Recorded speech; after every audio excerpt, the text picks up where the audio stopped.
What's up YouTube, Silver Dragons here, and in this video I'm talking about what I think is the number one silver stacking mistake. So let's do it! Thank you so much for watching my video. I sincerely appreciate it. If you want to learn more about investing in precious metals, or if you just want to watch awesome videos about gold and silver, then subscribe to my channel.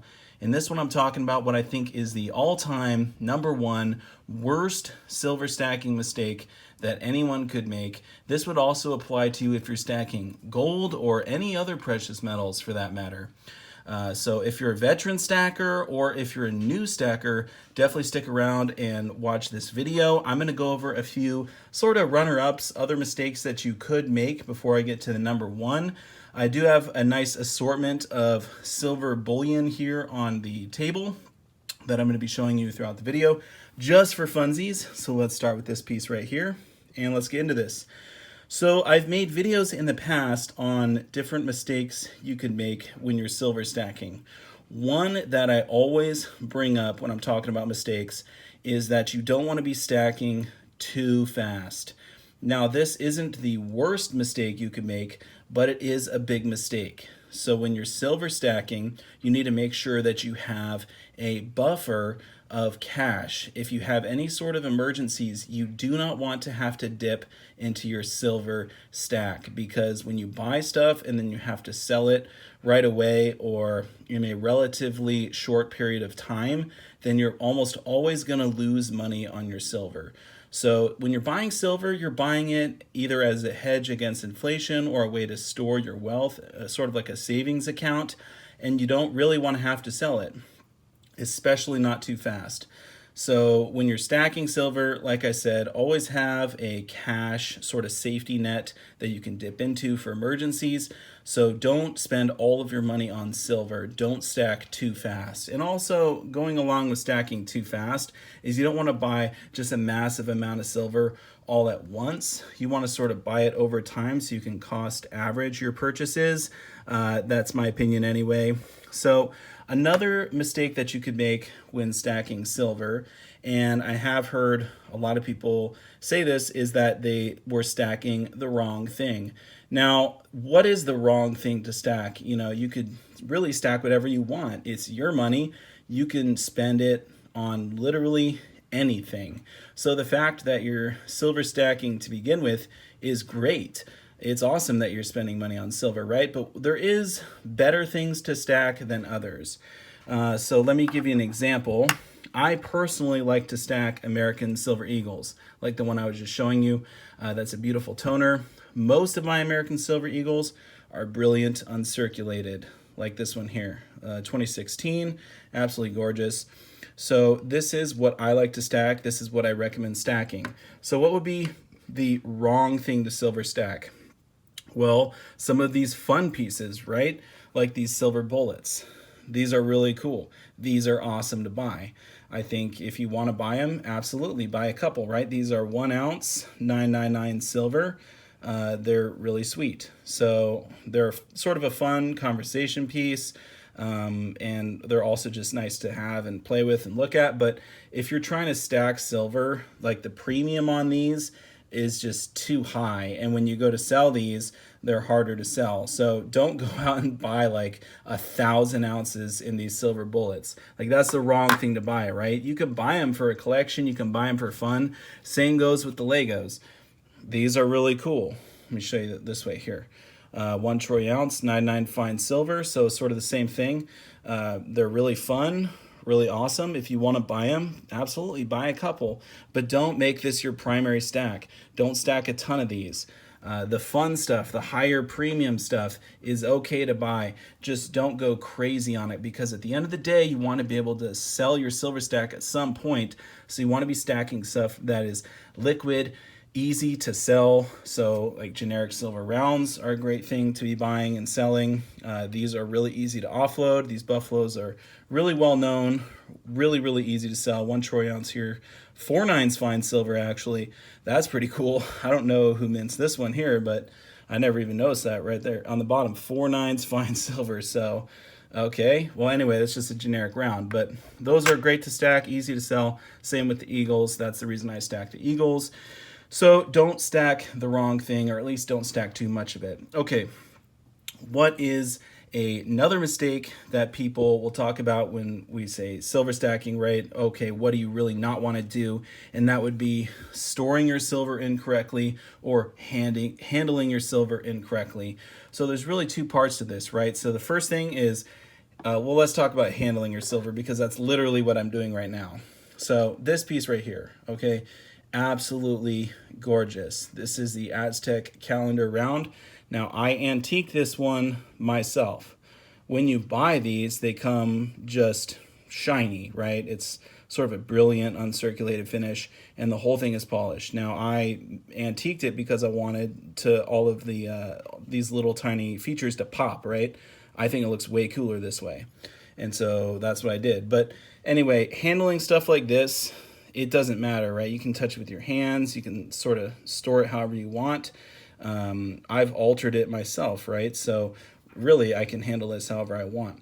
Now, when handling some of your other things like American Silver Eagles, a lot of people will say you have to wear gloves. When you're touching Eagles, the fact that you're getting the oils of your fingers on them, that you're getting fingerprints on them, that's making the Eagles not brilliant uncirculated anymore. And then when you go and you sell them, you'll actually get less of a premium back. Now, for me personally, that's not my experience. When I go to sell my Eagles at my local coin shop, if they got a couple fingerprints on them, which you can wipe off, by the way. People say, oh, it's really hard to wipe off. You're going to get micro scratches on them. But when you go to sell an entire monster box of American Silver Eagles, they're maybe not going to look at every single one. They'll probably flip through them pretty fast, but they're not going to look for micro scratches. If they look pretty good like this, they're probably going to take them as brilliant uncirculated and give you that premium back.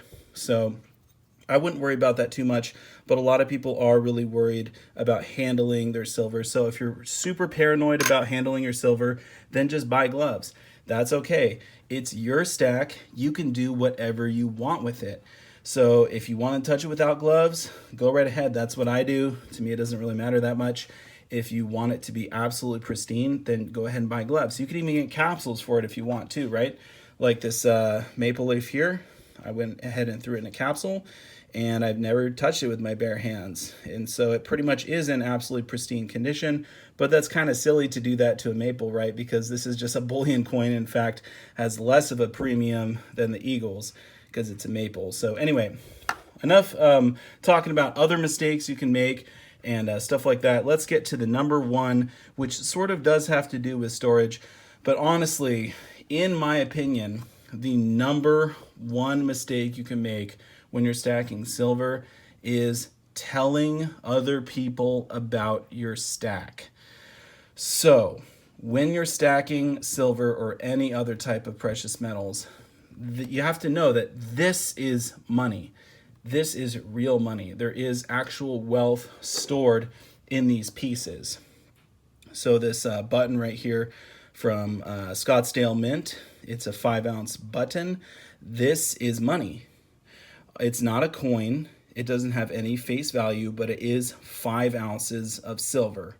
So this has value. Now, if I go and I tell all my friends, hey, I've got these really cool Scottsdale Mint buttons that I've been collecting. I've got a whole bunch of them. They're really awesome.